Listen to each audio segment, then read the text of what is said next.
another video. Yes, I'm back in the car. You can't be judging because I'm literally staring at the road right now. But anyways, so based off of the title, this is what to do and what not to do when you are living in a toxic household. You know, you're growing up in a toxic household.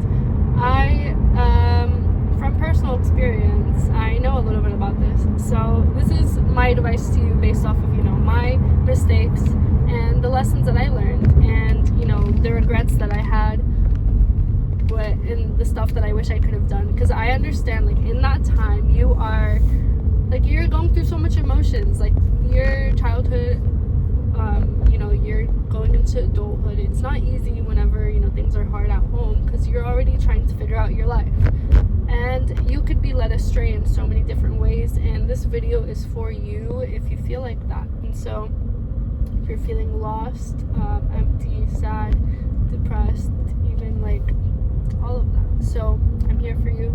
I understand you. Let's get into this video.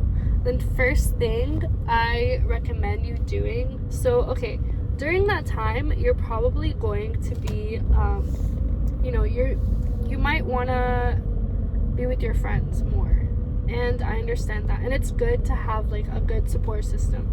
You need a good support system during that time just to get you by, just to get you through it. But do not spend 24/7 with those people, because you also need time for yourself,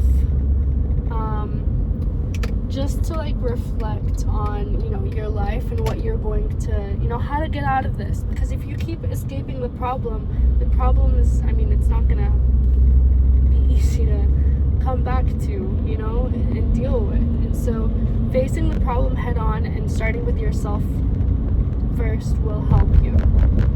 Now, if you are like in your room, you have a room, you're in your room. Oh my gosh, I'm not a fan of driving next to big cars.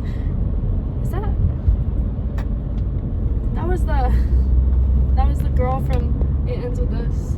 Anyways. Okay. Anyways, so number 2 thing that I think you should do is you should look into programs for like school.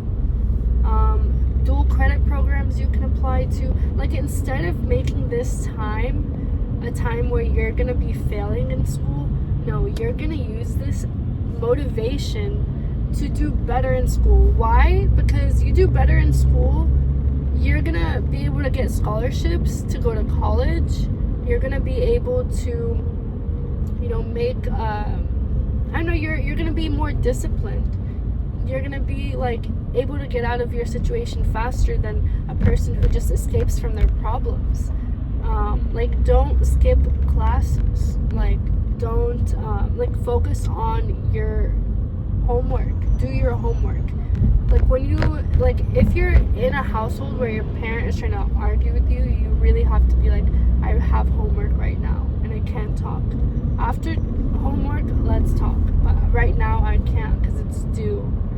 And like, that will help you get out of a lot of things. It will maybe even ground your parents, like, you know, whoever it is you're talking to. And then just do your homework. Focus on that. Cry it out. I agree in crying it out. It's not about avoiding the problem. It's about facing it head on. And facing it head on responsibly. Because truly, being responsible is going to get you out of, you know, bad situations. So many of the times. Like, if you're in high school, middle school, you're doing your homework, like you're getting out of your problems in a way that is also getting you out of other problems, instead of being distracted from your homework because of your, you know, situation at home.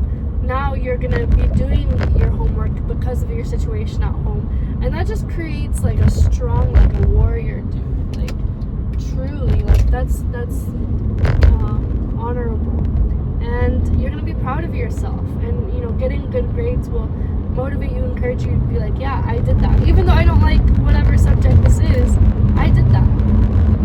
And so just doing that will help, you know, your self-esteem also. And that's really good, especially when you're dealing with narcissistic parents.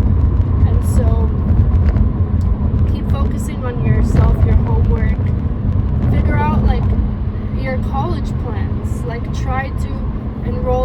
colleges, there's a lot of, scholarship fee waivers that you can do and take advantage of for whenever you're like applying to these schools, and apply for FAFSA, apply to it, and then see how that helps you. Pick a college far away if you get a scholarship. Like, this is, I mean, like, if you imagine, like, there's two different scenarios. One where somebody who is going through stuff at home, they ignore their homework, they end up dropping out of school. And yeah, college dropouts are not going to be unsuccessful, but there's like a small percentage of them that will be successful.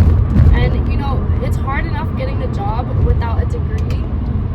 So just getting that degree will open doors for you. And it's not just something that you're forced to do. Pick a route that you want to do.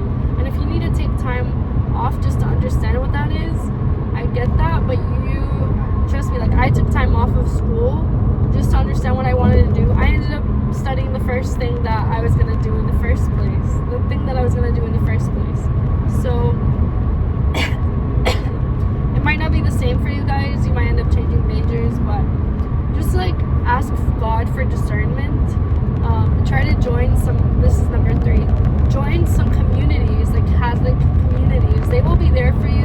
You can talk to them. You will be able to receive that support you need emotionally. They can even lead you to opportunities, and if you get a job at Starbucks or Target, they will be able to pay for your tuition for college. So I mean, I have a friend, she works at Starbucks, and she's getting her tuition paid for just for like a bachelor's degree. With that, so many opportunities will be able to open for her just because of that. And that's like the beauty of looking into these opportunities, because it's not just about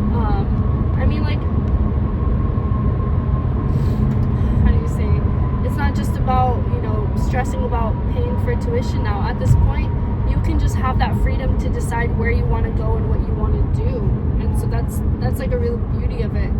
So those are the 3 things that I recommend for you to do, is to invest time in yourself, help you figure out what you want to do, healing, like joining a church community, and focusing on school and school programs that you can do. Because you get your degree, you're out of there as soon as if you're in high school or middle school, look into dual credit programs for high school, because most of them are free. You basically walk out with an associate's degree. You have 2 years left after high school to get your bachelor's degree in your university, and then boom, you can be out working independent. And I mean, I'm not saying like isolate yourself from your family, but this is like a good start to having your own independence and freedom, because some parents need that space from their child just so they can grow boundaries and respect them. And so that is like a good thing I would recommend you to do if you're dealing with that right now. And I wish I knew that. Like, I wish I took advantage of it. And I'm not saying like I would move out, because I had like not the best childhood growing up. My parents weren't the healthiest, but things got better. And especially whenever I joined the church community, my parents trusted me more, and we just started having a better relationship. I started seeing them as as human beings. Like, they're just trying to figure things out also, rather than parents. I mean, I didn't excuse them for any of the stuff they did. They should have learned how to be a parent before they became a parent, but I still love them, and I grew that love and relationship with them just from sticking with in the long run. And so, things that I would not do.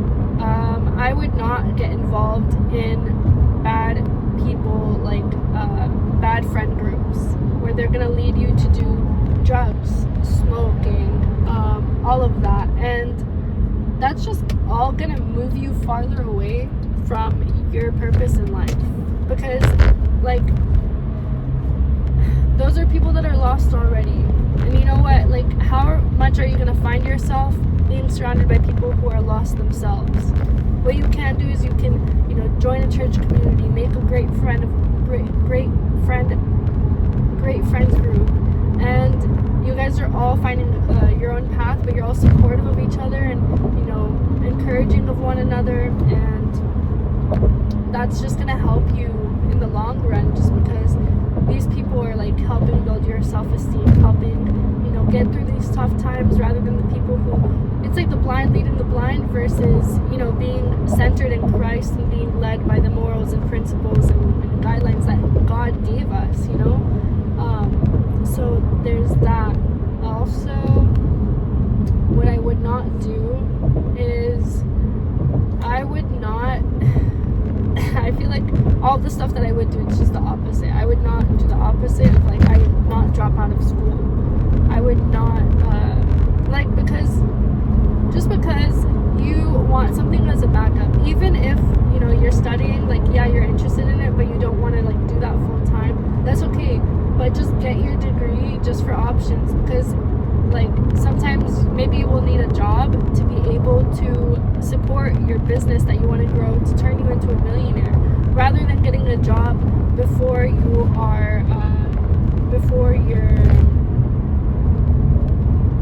get a degree. It's harder to get a job, it pays less, or if you start a business right away, not much money to, like, you know, fund it already, unless you, like, really work and, like, look into angel investors and look into all of the other options that you have. So it's like, it's building yourself up anyways if you get that degree. Another thing is that